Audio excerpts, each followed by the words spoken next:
네, 재경관리사 원가회계를 맡게 된 강종철 세무사입니다.라부터 시작을 해서, 네, 또 소개하면 좀 이상하니까, 네, 아시죠? 네, 오전에 봤던 사람이 또 왔습니다. 네. 근데 이제 재무회계를 하면서 왜 원가회계까지 하느냐, 네, 돈독이 올라서 그런 건 아니고요, 제가. 네, 원래 이제 제가 강의 제일 처음 시작을 원가회계에서부터 하다가, 그 다음에 재무회계 이렇게 강의를 진행하게 됐었는데, 원가회계 강의가 좋다고 그래가지고, 네, 원가회계 강의를 계속 하라고 해서 좀, 그렇게 됐어요. 좀 이해를 해주시고, 네. 그냥, 긍정적으로 하면 다재다능하다 이렇게 봐주시면, 네. 솔직한 마음 다 할 수 있어요. 세무계까지. 네, 그렇지만 그것까지 하는 거는, 네, 여러분 지겨우시잖아요. 똑같은 얼굴 계속 들어오면. 네, 그래서 이해를 해주시고, 오전에 이제 수업을 재무회계 들으시고 또 오후에 원가관리 얘기 들으시는데 또 피곤하실 거예요. 네, 그렇죠? 특히 이제 오후 첫 번째 시간은 많이 피곤하시니까 제가 이제 오후 첫 번째 시간은 짧게 잡습니다. 네, 대신 취침 시간을 많이 드릴 거예요. 네, 그러니까 조금만 참아주시고, 네, 그러면 이제 취침 시간 아주 많이 드릴 거니까 네, 조금만 네, 기다려주시면 감사하겠습니다. 네, 원가회계 이제 책을 좀 보시도록 할게요. 네. 원가회계 보시면 이제 원가회계 전체적인 내용이 이제 보시면 챕터 이제 4가지가 우리가 클래식한 전통적인 원가회계에 해당되는 개념이다 이렇게 생각하시면 되고, 챕터 5부터는 계획과 통제부터는 이제 관리회계에 해당되는 내용들이 주로 이제 나오기 때문에 뭐 시험 전에 이제 원가회계 관리회계 이제 골고루 나오죠. 거의 뭐 반반씩 나온다고 생각을 하셔도 큰 무리가 없어요. 네, 그리고 이제 우리가 항상 좀 그렇더라고요. 공부를 좀 많이 하시잖아요. 그러면 우리가 재원관리에서 재무회계, 원가회계, 세무회계 이렇게 세 과목 있지 않습니까? 공부를 조금 하신 분들은 원가회계가 제일 어렵다고 그래.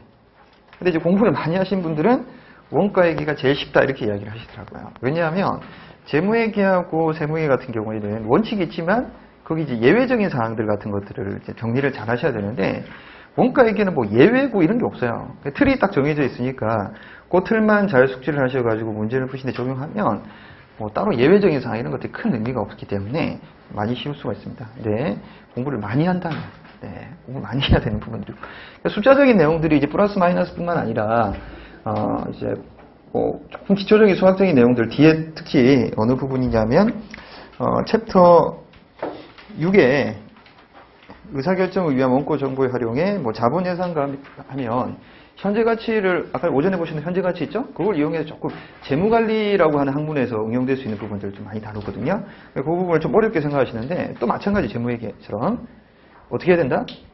이해를 하려고 하지 말고 문제를 풀 때 어떤 식으로 풀어나가느냐 그걸 습득을 하는 생각을 가지셔야 됩니다. 이것도 마찬가지 문제를 풀다 보면 나중에 이해가 돼요. 선 이해 후 문제풀이가 아니라 선 문제풀이 후 이해가 됐으면 좋겠다 이런 말씀을 좀 드리고, 혹시 뭐 나중에 이제 나는 회계사 시험 공부를 해야 되겠다. 그럼 여기 이제 뭐 챕터 6 같은 거 중요하지. 막 깊게 들어가서 해야 되는데 세무사 시험만 하더라도 재무관리가 안 나와요. 그리고 챕터 6 같은 경우에는 세무사 시험에서 특히 자본예산 같은 경우에는 큰 비중을 차지하지 않습니다. 근데 이상하게 재경관리사는 뭐 희한한 막 이런 거 물어보고, 그 다음에 뭐 그 챕터 마지막 7에 제일 끝에 보시면 이제 경제적 부가가치 EVA라고 하는 부분들도 이제 다루는데, 이거는 이제 세무사 시험에서 잘 안 다루는 거거든요. 재원관리사 시험에서 이런 부분이 좀 중요하기 때문에 문제가 나옵니다. 꾸준하게. 그래서 그런 부분들은 사실 조금 원가회계랑 관리회계 범위를 좀 벗어나는 부분들인데, 아까 말씀드렸던 것처럼 항상 저런 식으로 푸는 거구나. 나도 저렇게 뺏겨야지, 따라해야지. 이런 마음가짐을 좀 가지시면 좋을 것 같아요.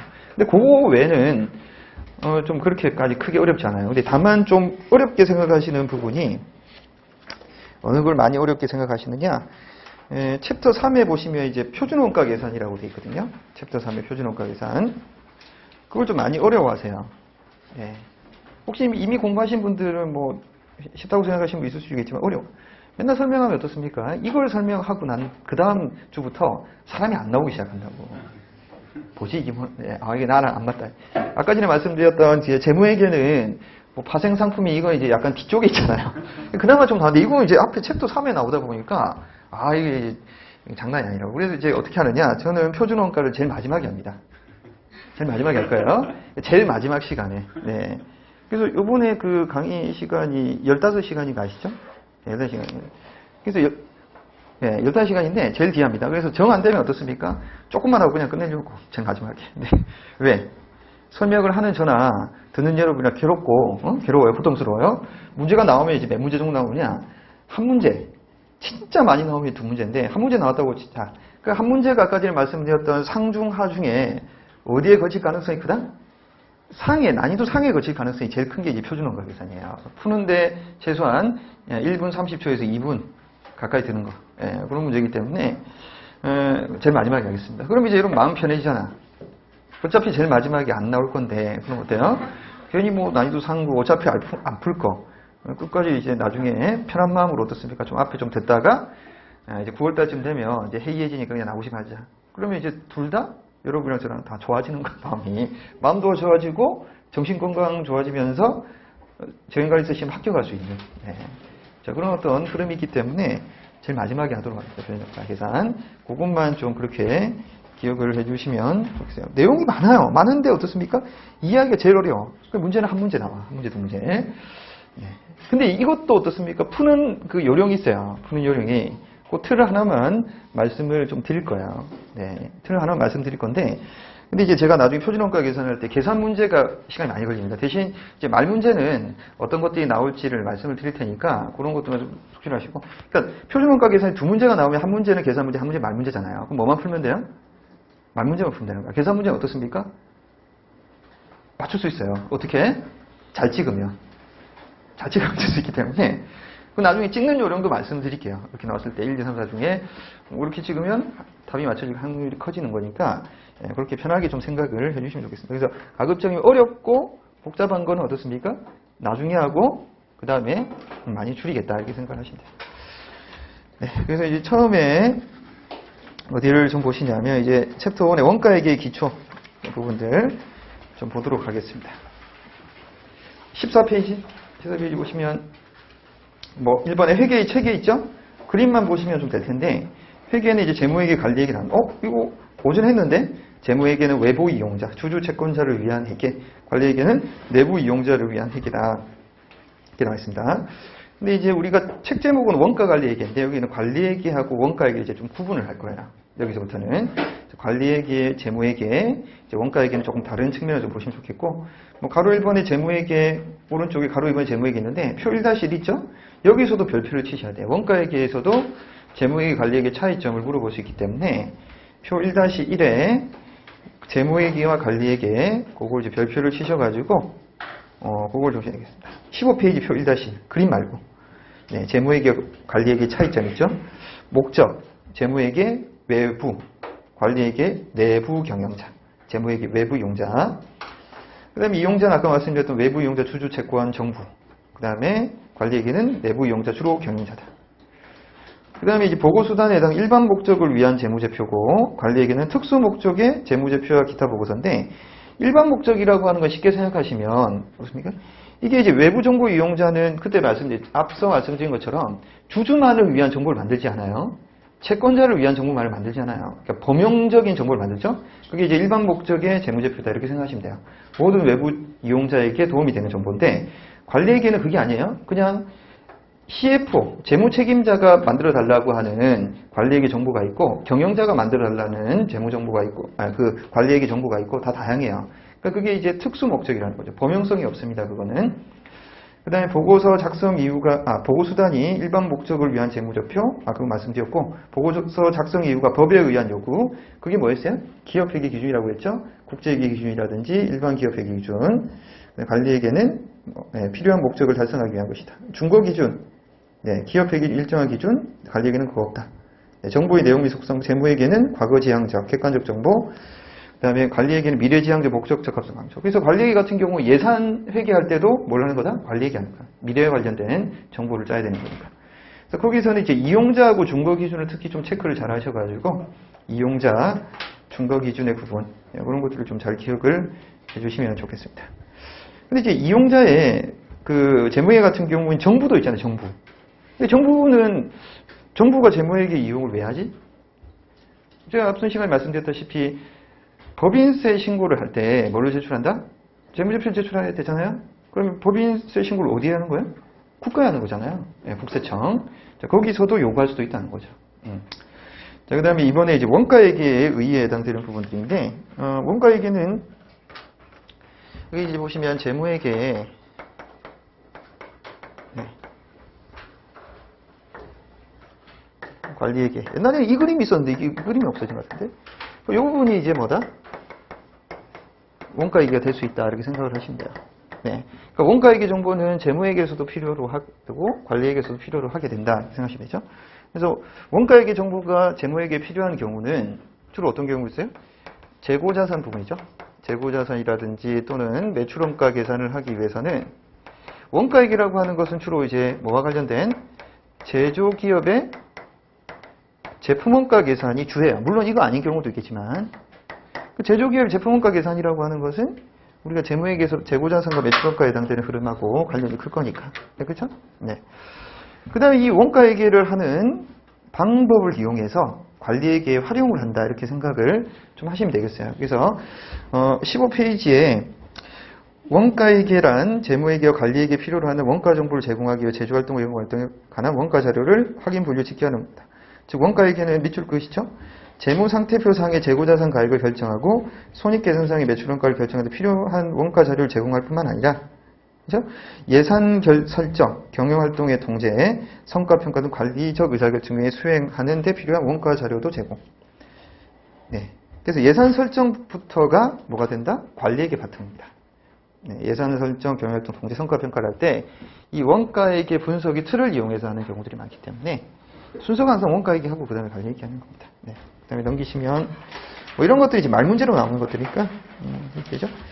그 다음에 16페이지는 그림 1-2만 한번 보세요. 재무회계 측면에서의 원가회계의 내용이고, 그렇죠? 그래서 재무회계에서의 자산회계는 재고자산 같은 것들, 그 다음 비용회계는 매출원가 분석 같은 것들 이렇게 되는 거고. 그 다음에 밑에 가로 2번에 원가회계 영역에 그림 1-3 있죠? 원가회계가 제품원가 계산이라든지 계획 의사결정 통제 성과평가인데 재무회계도 영향을 줄 수 있고 관리회계도 영향을 줄 수 있다 이렇게 생각하시면 됩니다. 그래서 밑에 16페이지 1번의 제품원가 계산, 계획과 의사결정, 통제와 성과 제목 정도만 보셔도 돼요. 네. 물론 이제 정규 과정이면 하나하나씩 좀 설명드리면 좋겠는데 주어진 시간이 우리가 15시간밖에 없습니다. 네. 정말 부족하기 때문에 제목 정도만 보셔도 돼요. 시험 문제 나올 것만 말씀 좀 드리도록 할게요. 그 다음에 가로 3번에 원가회계와 관리회계 이렇게 되어 있습니다. 그것도 이제 밑줄 끄실 필요는 없는데 원가회계란 이익의 측정과 재고자산 평가를 위해 역사적 원가 자료를 집계, 측정, 배분하여 기업의 외부 의사결정, 내부 의사결정 모두 필요로 하는 제품의 원가 계산 정보를 제공한다. 그래서 원가회계는 재무회계도 의미가 있고 관리회계도 의미가 있으니까 외부, 내부 다 중요하겠죠. 그리고 관리회계에 해당되는 것은 의사결정, 통제, 성과평가 이런 것들에 제공하는 회계다. 자, 다음 페이지 보시면 3번의 원가회계와 관리회계의 관계 이렇게 돼 있죠. 네, 그것도 그냥 한번 읽어보시면 되는데 시간 없으면 안 읽어보셔도 돼요. 자, 그림 1-4에 보시면 원가회계 관리회계 관계. 자, 그림 1-4에 보시면 원가 정보를 가지고 계획과 통제 과정에 활용하게 되면 관리회계 파트가 되는 거고 외부 공표용 재무제표 작성이라고 하는 것이 대표적인 게 재무상태표의 재고자산과 손익계산서의 매출원가에 해당되는 자료로 연결될 수 있다는 겁니다. 네. 자, 그 다음에 원가회계 한계점 뭐 쭉 나와 있는데 가로 1번, 가로 2번, 가로 3번, 가로 4번에 해당되는 부분들. 자, 그런 부분들 제목 정도만 좀 보시면 좋을 것 같아요. 원가액의 단점이 뭐냐? 네, 거기 이제 단점이 화폐 단위로만 나타냈다. 그러니까 비화폐적 정보를 담을 수 없다. 이런 내용들 안 하고. 가로 2번에 회계 절차의 적용이 어려움이다. 자, 배무회계는 객관적으로 측정 가능한 회계 자료를 기초로 수익과 비용을 계산을 한다. 그러니까 뭐 예를 들면 기업회계 기준이라든지 국제회계 기준. 이런 것들을 이용해서 계산을 하기 때문에 이게 제3자가 하더라도 똑같은 회계 처리가 돼요. 근데 원가회계, 관리회계 이런 파트는 조금 달라요. 무조건 틀이 정해져 있는 것이 아니기 때문에. 가로 3번에 다양한 사항에 적합한 원가 정보의 제공에 한계가 있다.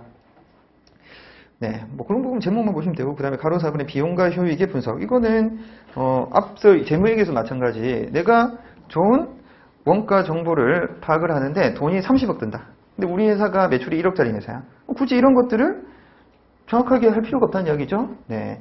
자, 그렇게만 좀 생각을 좀 해주시면 되겠어요. 그 다음에 이번에 원가의 개념에 해당되는 부분들을 다음 페이지 그림 1-5 있죠? 그거는 좀 중요합니다. 그거는 제가 아까 전에 재무회계 때도 말씀드렸는데, 원가를 일종의 어떻습니까? 지출의 개념이라고 생각을 한다면, 그림 1-5 있죠? 그러면 자산은 뭐다? 미소멸된 원가다. 이렇게 생각하시면 되죠? 자산은, 이거 이제 미소멸 원가다. 미소멸이라고 하는 것은 이제 무슨 말입니까? 미사용이죠. 네. 써버려가지고 아직 없어진 건 아니다. 남아있다. 이런 이야기잖아요. 그 다음에 이제 비용에 해당되는 것은 그 뭐다? 소멸된 원가다. 사용이 됐다. 회사에 남아있지 않다. 이런 거잖아요. 손실에 해당되는 것은 뭐다? 얘도 소멸된 원가인데 차이가 뭐라고 그랬어요? 얘는 수익 창출에 기여를 했고 얘는 수익 창출에 기여를 하지 못한 것이다. 예, 그 정도만 정리를 좀 하셔도 돼요. 그래서 우리가 이제 재무회계에서도 재고자산 감모손실이라고 하는 것들을 비정상적인 재고자산 감모손실을 왜 영업의 비용으로 하느냐? 영업의 비용은 일종의 손실에 해당되는 개념이거든요. 수익 창출에 기여를 하지 못했기 때문에 그런 것이다. 해석하시면 되는 거죠. 근데 매출원가는 왜 비용으로 인식을 합니까? 매출이라고 하는 수익 창출에 기여를 했기 때문에 비용 처리를 하는 거죠. 네. 자, 그 다음에 밑에 보시면 이번에 원가의 특성. 원가는 뭐 경제적 가치, 뭐 정상적인 소비에 물품이나 서비스의 소비에 경제활동의 발생. 그것도 제목만 보시면 돼요. 자, 그 다음에 이제 사실은 그림 1-6 있죠. 21페이지에. 그것도 중요한데, 그거 이제 별표를 하나 치셔가지고, 이게 다 의미가 있습니다. 뒤에 내용을 보시고 난 다음에 요걸 보시면서 우리가 좀 정리를 좀 잘 해야 돼요. 네, 그래서, 먼저 이제 말씀을 드리고 싶은 게 거기 이제 추적 가능성에 해당되는 부분들 있죠? 21페이지 그림 1-6. 그것도 잘 구분합니다. 추적 가능성에 따라서 우리가 직접 원가와 간접 원가로 구분을 하는 것이다. 이렇게 생각을 좀 해주시면 돼요. 자, 그거는 조금 이따 또 말씀을 좀 드리도록 할게요. 네. 자, 22페이지 보시면 이제 가로 1번에 원가 대상이다. 원가 대상은 원가를 따로 측정하고자 하는 활동이나 항목으로 원가 집적 대상이다. 원가가 모이는 곳. 원가가 모이는 곳. 그러면 원가 대상에 해당되는 예부터 먼저 보세요. 원가 대상에 해당되는 예부터. 자, 동그라미 2번에 보시면 원가 대상의 대표적인 게 뭐다? 제품, 그 다음에 부문 이런 게 될 수가 있어요. 제조업체 같은 경우에는 어떻게 했어요? 예를 들면 현대자동차다. 아반떼의 원가를 계산하는 게 중요하죠. 아반떼 제품의 원가. 왜 그렇습니까? 아반떼라는 제품을 팔아서 우리가 이제 수익성을 계산할 때 아반떼 한 대 판매 가격 예를 들면 2천만 원이다. 그럼 그거에 뭘 알아야 돼?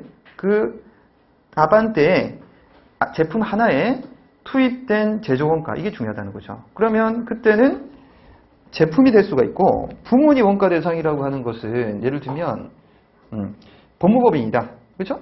그러면 우리 부분에서 제품을 만드는 건 아니지만 수익성을 계산하기 위해서는 우리 부분에서 발생하는 우리 사업 부분에서 발생하는 매출액과 거기서 발생하는 비용, 원가 이런 것들을 이제 계산을 해야 되기 때문에 부문이 원가 대상이 될 수도 있다는 이야기죠. 네, 근데 이게 전통적인 원가 대상이고 이은의 다양한 원가 대상이 얘가 활동을 원가 대상으로도 하고 작업, 그 다음에 이제 서비스, 프로젝트. 이 프로젝트 같은 경우 대표적으로 이제 건설회사 같은 경우에는 교량을 하나 마친다든지 아니면 야구장 건설을 한다든지 이것도 원가 대상이 되겠죠. 프로그램, 뭐 공장 전체 이렇게 되어 있습니다. 그래서 뭐를 원가 계산을 할 때 우리가 활용을 하느냐 그게 이제 원가 대상이라고 생각하시면 돼요. 근데 시험 문제에서는 제품만 원가 대상이라고 하면 맞습니까? 됩니까? 안 되죠. 다양하게 이렇게 부문이라든지 활동, 그 다음에 작업, 서비스, 프로젝트 뭐 이런 것들 프로그램 다 될 수 있다 이렇게 생각을 하시면 되겠어요. 그래서 원가 대상 예를 보셨으니까 다시 위로 올라오셔가지고 원가 대상 의의를 보시면 원가 대상은 직접적인 대응이나 간접적인 원가 배분 방법에 의한 원가 측정을 통하여 원가가 집계되는 활동이나 항목으로 구체적인 원가 대상은 경영자의 의사결정 목적에 따라 선택된다. 기업의 원가 대상이 결정되면 원가 측정이 가능하고 원가 측정에 의해서 원가가 집계된다. 이렇게 되어 있습니다.